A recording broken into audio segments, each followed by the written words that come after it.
The massive crystal chamber of Kepler Prime hummed with tension as 12 alien species gathered for what would become the most important meeting in galactic history. The air itself seemed to vibrate with unspoken anger and frustration that had been building for 50 long years. Ambassador Park Min-ho sat quietly in the human delegation chair, his dark suit a stark contrast to the exotic forms surrounding him. His hands rested calmly on the polished table as alien voices rose in heated discussion about humanity's place in their carefully ordered galaxy. The Zephyrians looked like living crystals, their bodies catching and reflecting the chamber's light in brilliant patterns. When they moved, tiny musical notes filled the air. Their leader, Prime Speaker Veltar, stood 12 feet tall and glowed with an inner fire that spoke of centuries of wisdom and rigid tradition. Across from them, the collective appeared as a mass of interconnected metal spheres that floated and pulsed in perfect harmony. Every sphere moved as one mind, thinking the same thoughts and sharing the same goals. They had no individuals among them, only the group consciousness that had ruled their species for thousands of years. The energy beings called Luminari flickered like living lightning, changing colors as their emotions shifted from blue calm to red anger to yellow frustration. They communicated through light patterns that danced across the walls of the chamber in complex mathematical sequences. These ancient civilizations had built the galactic order over millennia. They created trade routes that connected distant stars. They established diplomatic protocols that prevented wars between species with different biologies and cultures. They developed careful systems for sharing technology and resources across the vast emptiness of space. Everything had worked perfectly for centuries before humans arrived. Min-ho remembered his first day as ambassador 10 years ago. His predecessor, Ambassador Kim Yuna, had warned him about the growing tensions. The other species were becoming frustrated with humanity's unpredictable nature and unwillingness to follow established rules. They expect us to think like them, she had explained while showing him the thick books of galactic lore. But we're not built that way. We see problems and want to fix them immediately. They see problems and want to form committees to study them for decades. Now those tensions had reached a breaking point. Prime Speaker Veltar's crystalline form began to glow brighter as she prepared to speak. The musical notes from her movement grew louder and more aggressive. Other species fell silent, knowing that the moment they had all been building toward had finally arrived. 450 Earth years, Veltar began, her voice ringing like a bell through the chamber, humanity has been a member of this council. 450 years, we have tried to integrate your species into our galactic civilization. The collective spheres pulsed in agreement, their shared consciousness focused entirely on the human ambassador. The luminari flickered through angry red patterns that painted the walls in aggressive light. You ignore our established trade routes, Veltar continued, preferring to create your own paths through dangerous space. You form alliances based on what you call friendship rather than strategic benefit. You bypass our careful diplomatic procedures and solve problems through methods we cannot predict or control. Min-ho listened without interrupting, his expression calm despite the accusations. He had heard these complaints many times before in smaller meetings and private conversations. The other species wanted humans to follow rules that had been created long before Earth had even developed space travel. Most disturbing of all, Veltar said, her glow intensifying, you consistently ignore our proper conflict resolution procedures. When disputes arise between species, we have a 17-step process that has maintained peace for millennia. You suggest that the parties should simply talk to each other directly. This chaos undermines everything we have built. Around the chamber, other alien representatives made sounds of agreement in their various forms of communication. The insectoid karate clicked their mandibles rhythmically.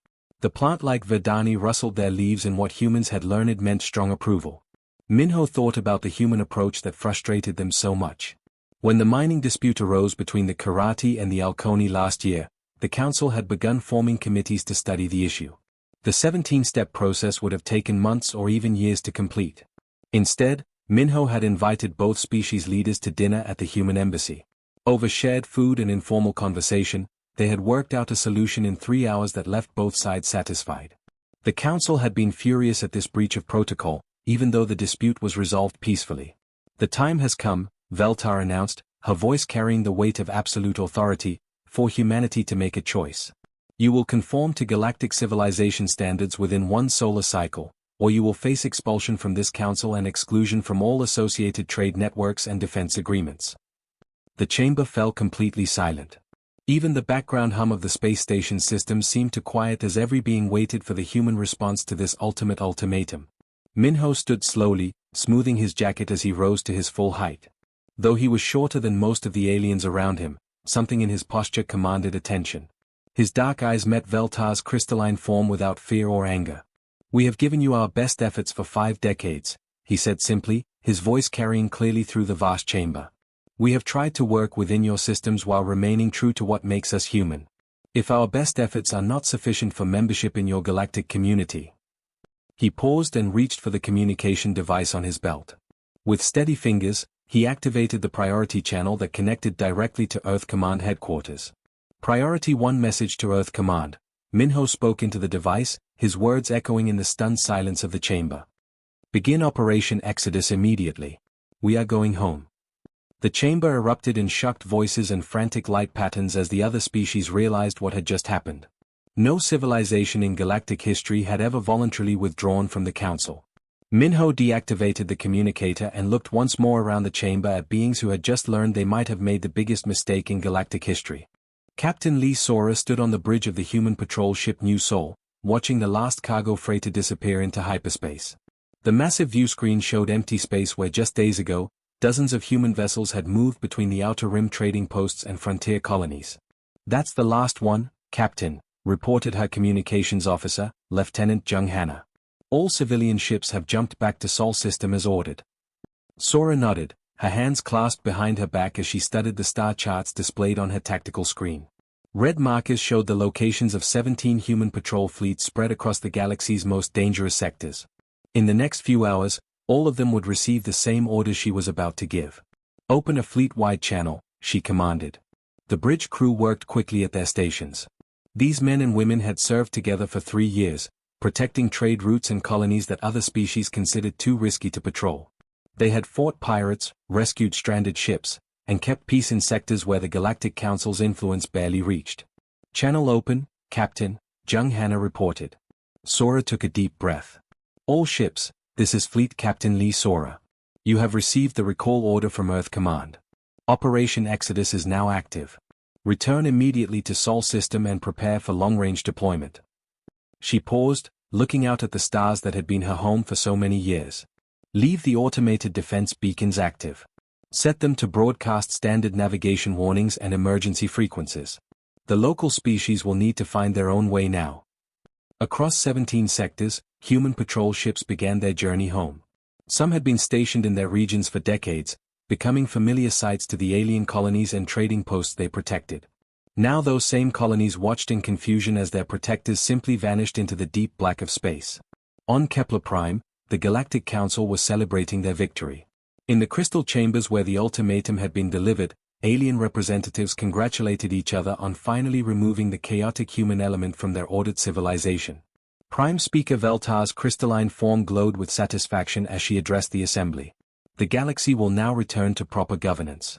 Trade will flow through established routes. Diplomatic procedures will be followed. Order will replace chaos."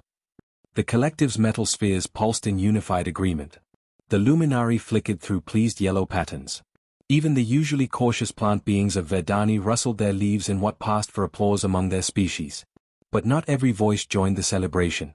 Ambassador Yoon Jiwon of the Valdris species rose from her seat, her blue-scaled form reflecting worry rather than triumph. The Valdris were one of the few species that had consistently supported human methods, perhaps because they too valued individual thinking over group conformity. "Prime Speaker," Yoon Jiwon said, her melodic voice cutting through the celebration, "I must express concern about this development. Humans were the only traders willing to venture into the dangerous Outer Rim sectors. Their patrol fleets protected colonies and trade routes that we considered too risky to defend ourselves." Veltar's glow dimmed slightly with annoyance. "The Outer Rim territories can request protection through proper channels. Defense fleets will be assigned according to strategic priority assessments." "And how long will those assessments take?" Yoon Jiwon pressed. "The 17-step process requires months of committee review. Meanwhile, those colonies are defenseless against pirates and raiders." The Kirati representative clicked his mandibles dismissively. "Proper procedure cannot be rushed for the sake of convenience. The Outer Rim territories chose to settle in dangerous regions. They must accept the consequences of their decisions." In the Outer Rim, those consequences were already becoming clear.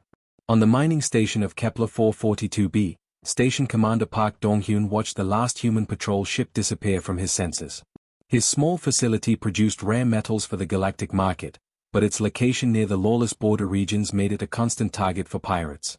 "Sir," his security chief reported, "we're detecting 3 ships approaching from the Erebus Nebula. Configuration matches the Bloodfang pirates."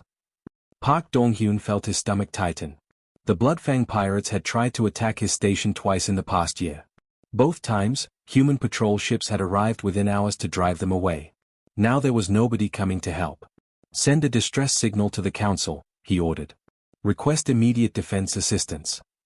The response came back 6 hours later, long after the pirates had looted the station and disappeared back into the nebula.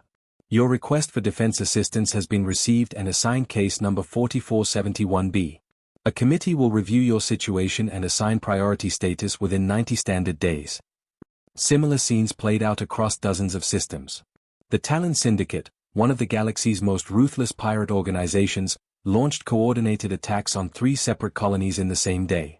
Without human patrol fleets to intercept them, they struck with impunity and vanished before any council response could be organized. But the problems went deeper than just security issues. On the industrial world of Kepler 296, factory manager Kim Sung-go received an urgent message from his alien customers.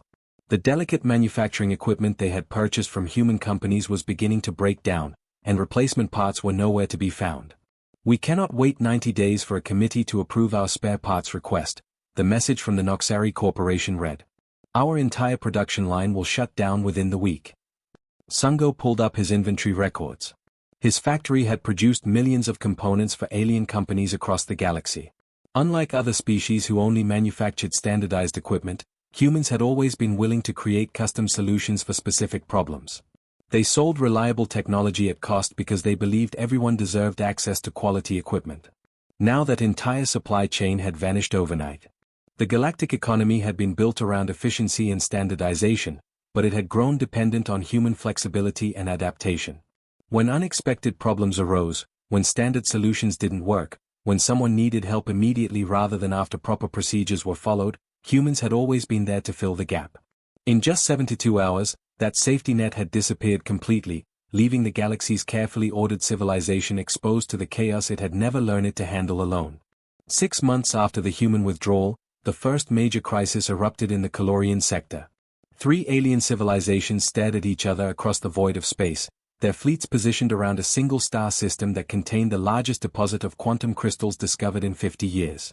The Nexari claimed the system belonged to them because their ancestors had first mapped the region 3 centuries ago. The Vorthan Empire insisted their superior military strength gave them the right to take whatever resources they needed. The peaceful Altari simply pointed to their existing mining colonies on 2 nearby worlds and asked why they couldn't share the crystals fairly among all 3 species. In the past, this kind of dispute would have brought human mediators rushing to the scene. Ambassador Park Min-ho or one of his team would have invited all 3 leaders to a neutral location, listened to their concerns over shared meals, and somehow found a solution that left everyone reasonably satisfied. Instead, the 3 fleets continued to grow larger as each side called for reinforcements. On the Galactic Council station, the proper procedures began immediately.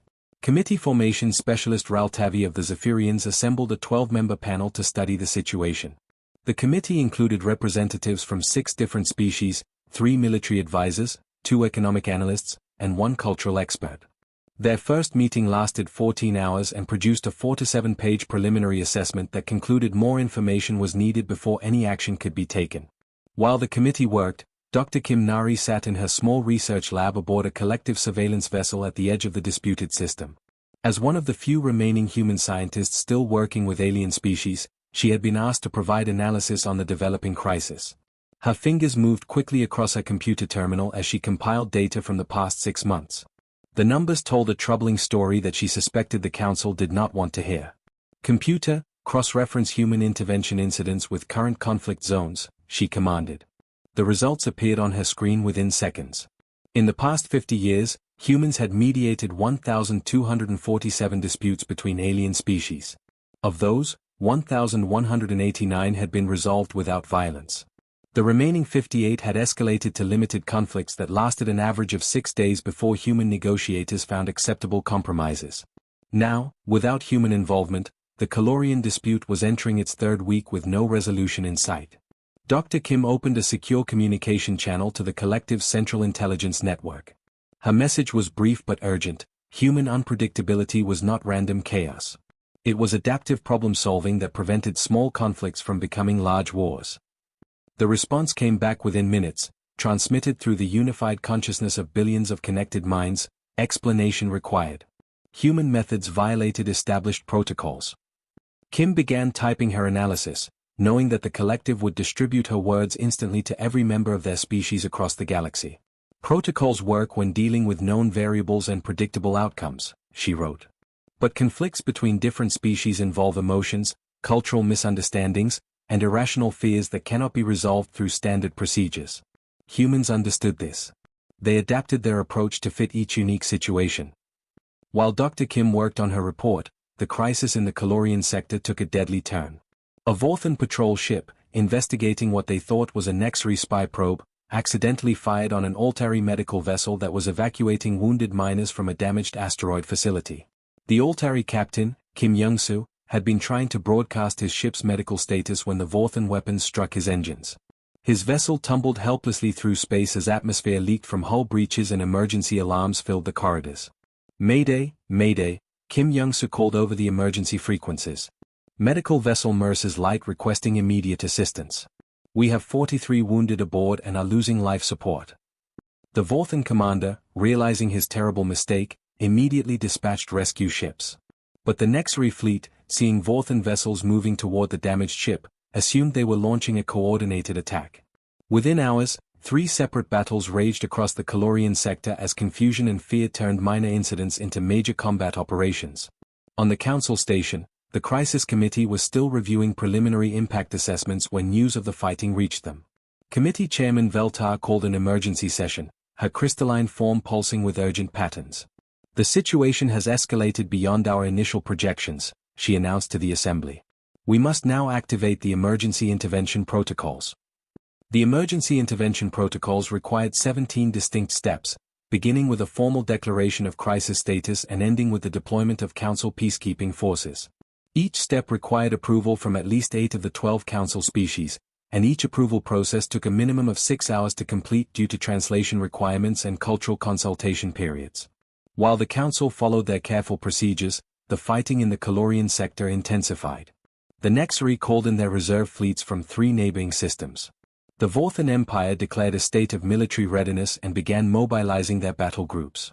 The peaceful Altari, caught between 2 aggressive powers, sent desperate messages to anyone who would listen, begging for someone to stop the violence. Dr. Kim watched the unfolding disaster from her monitoring station, her heart breaking as she realized what was happening.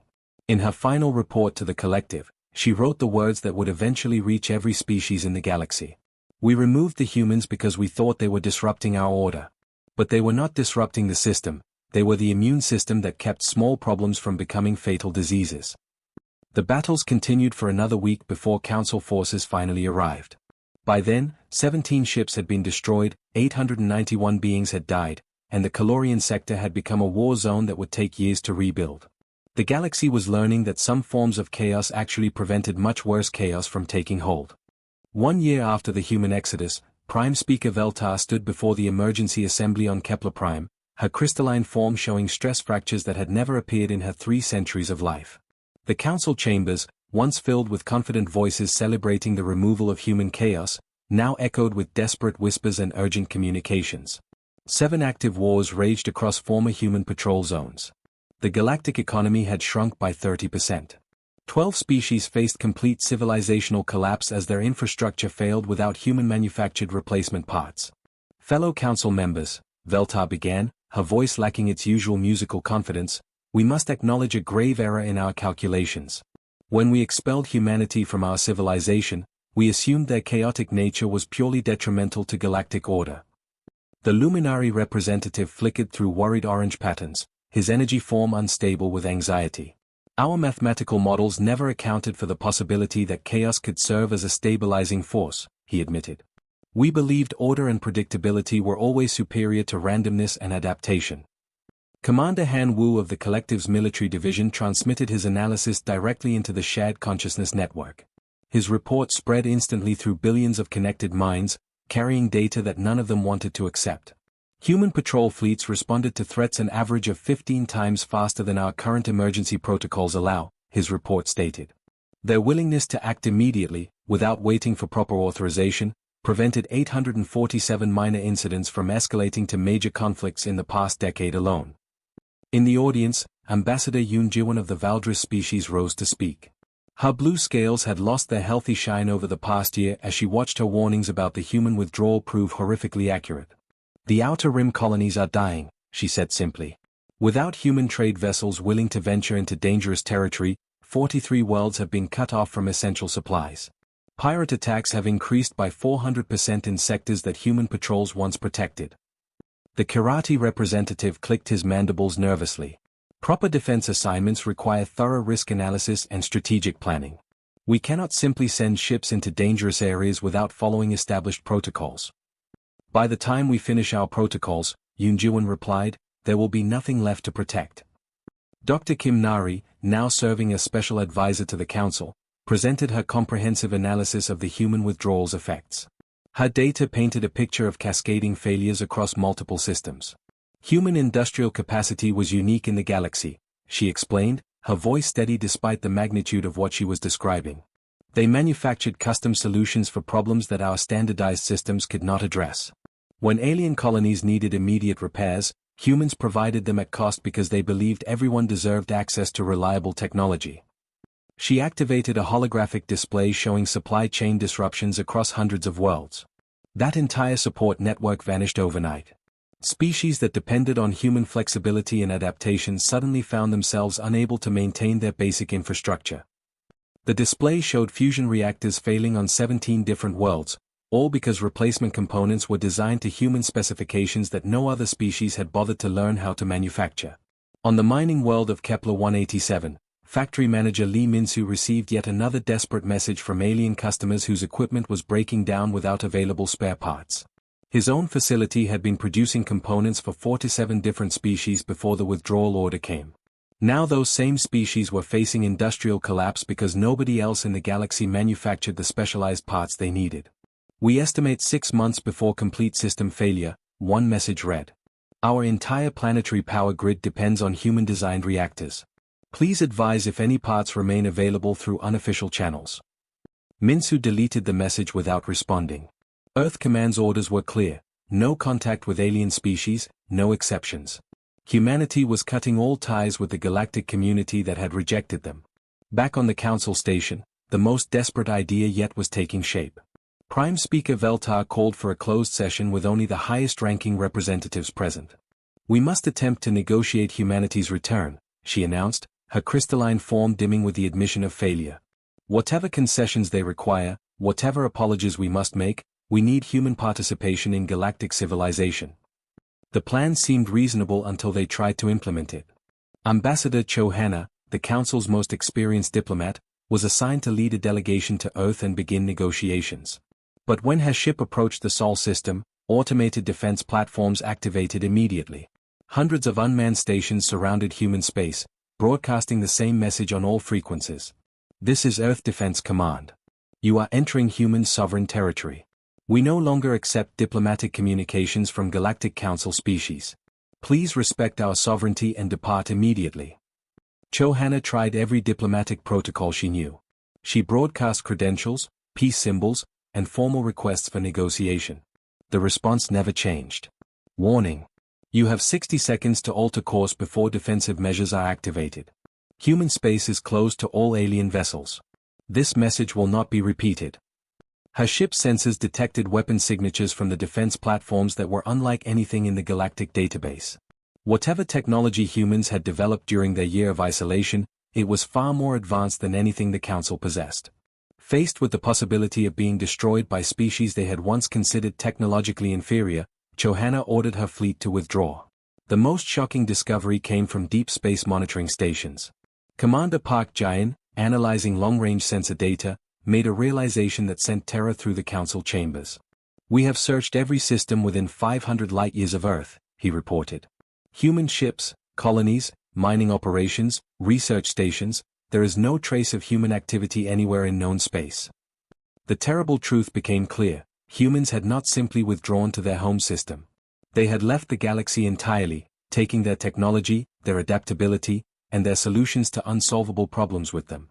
The Council had driven away the one species capable of preventing the systematic collapse they now faced, and they had no idea where humanity had gone or if they would ever return. 18 months after humanity's exodus, the Galactic Council chambers on Kepler Prime had become a place of constant crisis meetings and desperate communications. The once proud crystalline halls now echoed with the sounds of failing civilizations and collapsing trade networks. Prime Speaker Veltar's form had developed permanent stress fractures that ran like lightning through her crystal body. She stood before the emergency assembly, preparing to deliver news that would change everything the Council thought they knew about their situation. Fellow representatives, she began, her voice carrying none of its former authority, we have received an unexpected transmission from coordinates that should be impossible.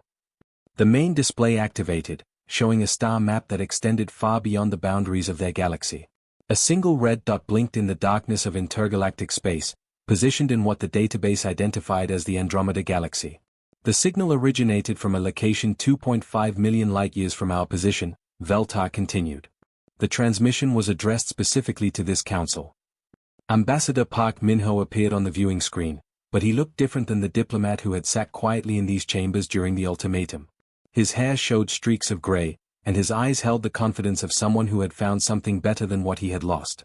Behind him, the view showed a bustling colony world with gleaming cities that seemed to blend human architecture with designs none of the council species had ever seen. Strange but beautiful buildings rose toward an alien sky, and beings that were clearly not human moved alongside humans in what appeared to be a thriving civilization. Greetings from New Geneva, Min-ho said, his voice carrying across the vast emptiness between galaxies. We hope you are well, though reports reaching us suggest otherwise. Dr. Kim Nari, who had remained at the council station as an observer, felt her heart skip as she recognized the unmistakable signs of human adaptation. In less than 2 years, they had not only traveled to another galaxy but had apparently established successful colonies there. Min-ho's message continued with devastating calm. We have learned about the difficulties your galaxy has experienced since our departure. The wars in the Calorian sector, the collapse of the Outer Rim territories, the industrial failures across 4 to 7 worlds. That is unfortunate, but it was predictable. The collective spheres pulsed with agitated patterns as they processed this information through their shared consciousness. How had humans obtained intelligence about galactic affairs from such an impossible distance? You optimized your civilization for stability and efficiency when dealing with known variables, Min-ho explained, walking through what appeared to be a research facility where humans worked alongside tall, graceful beings with silver skin and large eyes. You created systems that worked perfectly as long as nothing unexpected happened. But the universe is inherently chaotic, and the unexpected always happens. Ambassador Yoon Jiwon of the Valdris species listened with growing understanding. She had been one of the few voices warning against the human expulsion, and now she realized the full scope of what they had lost. Here's what you never understood about us, Min-ho continued, stopping before a large window that looked out over a city where multiple species worked together in apparent harmony. We weren't disrupting your order, we were preparing you for the disorder that was always coming. When we solved problems through improvisation instead of committees, we were teaching your galaxy how to adapt to chaos. The camera showed more of the colony, revealing technology that seemed decades ahead of anything the Galactic Council possessed. Ships moved through the air using propulsion systems that defied known physics. Buildings grew and changed shape as needed. Agricultural areas produced food in ways that appeared almost magical. By removing us from your galaxy, Min-ho said, you removed your immune system. We were the antibodies that prevented small problems from becoming fatal diseases. Without that protection, your carefully ordered civilization has begun to collapse under the weight of its own rigidity. Commander Han Wu of the Collective transmitted frantic calculations through their network. If humans had developed such advanced technology in less than 2 years, what else had they accomplished? What other species had they encountered? What alliances had they formed?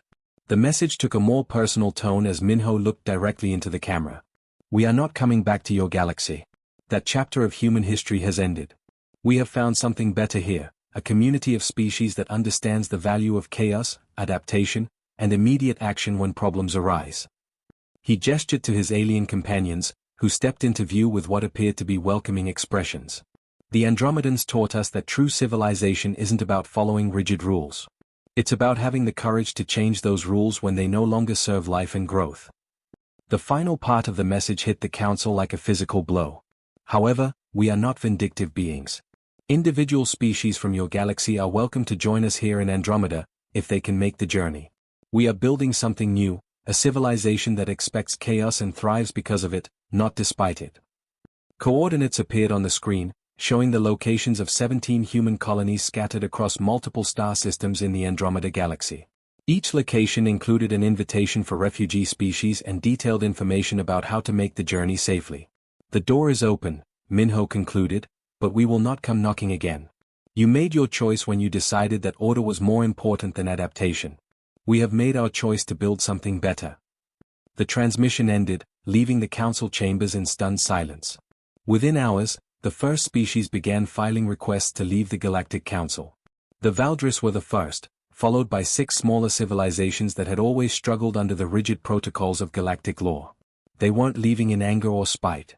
They were leaving in hope, seeking the humans who had somehow turned exile into exodus, defeat into discovery, and rejection into the foundation of something entirely new. The galaxy learned too late that sometimes the most valuable member of any system is the one who refuses to follow the system's rules.